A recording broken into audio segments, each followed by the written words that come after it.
Okay, तो आज हम इरोडोव का नेक्स्ट क्वेश्चन सॉल्व करते हैं, which is question number 1.6।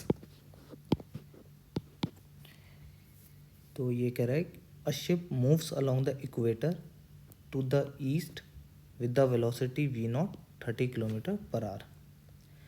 The south eastern wind blows at an angle of phi equals to 60 degree, okay, to the equator with the velocity of 15 kilometre per hour. हमें find क्या करना है? Find the wind velocity v dash relative to the ship and the angle phi dash between the equator and the wind direction in the frame fixed to the ship। तो हमसे वो कह रहा है कि with respect to the ship हमारी wind की velocity क्या रहेगी और उस वेलोसिटी का angle with respect to equator क्या रहेगा। ठीक है, तो सबसे पहले हम डायग्राम बना लेते हैं। तो लेट्स सपोज ये हमारा नॉर्थ हो गया, ये हमारा ईस्ट हो गया। तो हमारा बोट चल रहा है v0 स्पीड से ईस्ट की तरफ, ओके। तो ये v0 equals to 30 kilometre per hour, वो ईस्ट डायरेक्शन में जा रहा है और कह रहा है साउथ ईस्टर्न विंड ब्लोज। अच्छा, तो अगर विंड साउथ ईस्टर्न ब्लो कर रही है तो वो जाएगी कैसे?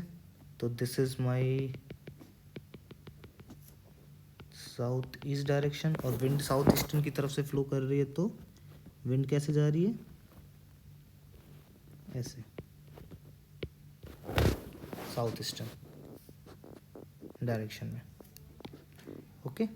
तो विंड मेरी ऐसी जा रही है साउथ ईस्टर्न डायरेक्शन से फ्लो करती हुई, कितने वेलोसिटी से? 15 किलोमीटर पर आवर, और उसका angle with respect to equator.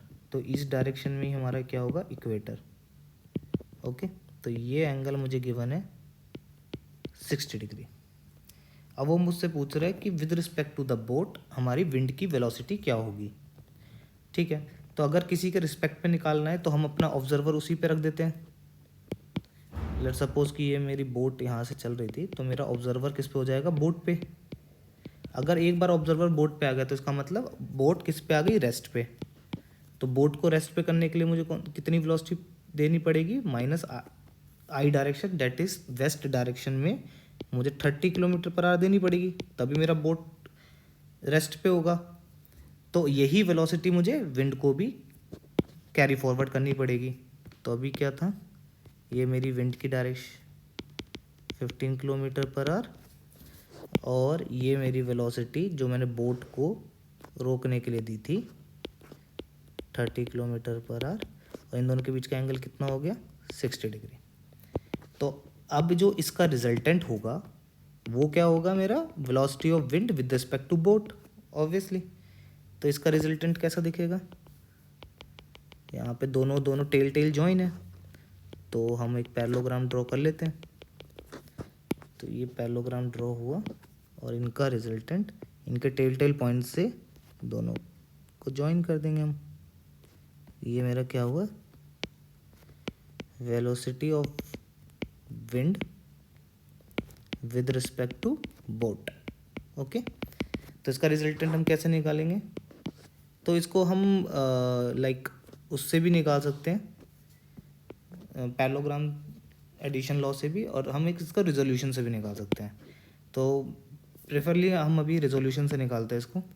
तो ये 30 किलोमीटर पर आवर तो पहले ही से ही एक्सिस के लॉन्ग है, तो इसका रिजॉल्व नहीं होगा, ये रिजॉल्व होगा, ये इधर रिजॉल्व होगा और इधर रिजॉल्व होगा। तो रेजोल्यूशन में क्या क्या आएगा फिर? तो ये ऐसे हो गया, इधर की तरफ से पहले मेरा 30 किलोमीटर पर आवर था, ओके। और इधर क्या जाएगा मेरा? 15 साइन 60 डिग्री, और जिसके रिस्पेक्ट में एंगल रहता है वहाँ पे मेरा कॉस कंपोनेंट आता है 15 कॉस 60 डिग्री, ओके। तो मेरा फाइनल रिजल्ट क्या आया रिजोल्यूशन के बाद? सेम सेम डायरेक्शन वाले वेक्टर ऐड हो जाएंगे। तो इधर की तरफ मेरा मेन वेक्टर क्या बना? 30 प्लस 15 कॉस 60, कॉस 60 इज 1/2, और इधर की तरफ मेरा क्या आ रहा है? 15 साइन 60, डेट इज √3/2। तो अब ये दोनों फाइनली रिजॉल्व हो चुके हैं। तो मेरा velocity of wind with respect to boat, अगर मैं इसे वेक्टर फॉर्म में लिखूँ तो क्या लिखूँगा, 60 प्लस का 15 that is 75/2 minus I cap plus 15√3/2 J cap. Okay, तो ये मेरा वेक्टर फॉर्म में आ गया। अब मैं इसकी डायरेक्शन मुझे इक्वेटर के साथ निकालनी थी, तो ये जो रिजल्टेंट था मेरा, ये this is my resultant, this is my phi dash. तो 10 फाई डैश यहाँ से निकल जाएगा। तो 10 फाई डैश क्या आया, 15√3/2 डिवाइडेड बाय 75/2। तो 2 से 2 कैंसिल और ये 5 पे गया, तो ये आया √3/5। तो मेरा फाई डैश क्या हो गया, 10 inverse √3/5 which is approximately 19 degree.